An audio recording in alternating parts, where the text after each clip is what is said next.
এটাই সেই ঐতিহাসিক কুবা মসজিদের প্রাঙ্গণ, যে মসজিদটা এই দুই বালক সাহাল এবং সোহাইলের জায়গার উপরে আল্লাহ রাসূল নির্মাণ করছিলেন। সর্বপ্রথম মদিনার মসজিদ যেটা, এটা হচ্ছে মসজিদে কুবা।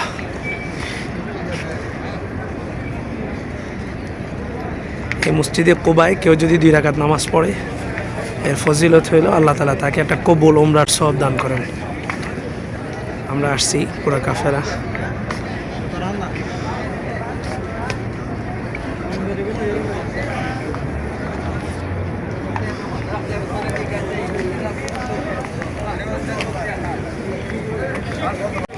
কোরআনে যে আয়াতটা আসছে মসজিদে কুবা সম্পর্কে, নামাসজিদুন উসসিসা আলা তাকওয়া মিন আউয়ালি ইয়াউমিন আহাক্কুন আন তাকুমা ফিহি রিজালুন ইউহিব্বুনা আন ইয়াতাতাহহারু আল্লাহু ইউহিব্বুল মুতাহহিরিন।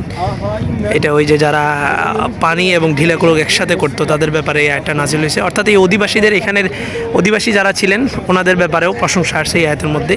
আর এই জায়গাটা হচ্ছে সর্বপ্রথম কুবা মসজিদের, ছোট্ট যে কুবা মসজিদ সাহাল এবং সোহাইলের 2-3 বালকের জায়গার উপরে, এই জায়গাটাই ছিল সে মসজিদে কুবা। এখানে একটা এখন খেজুর গাছ আছে, এটার পাশেই বিশাল এই যে কুবা মসজিদটা।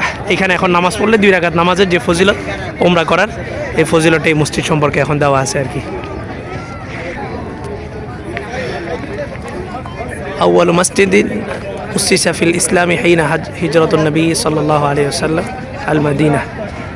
মদিনা হিজরতের পরে সর্বপ্রথম মসজিদ এটা।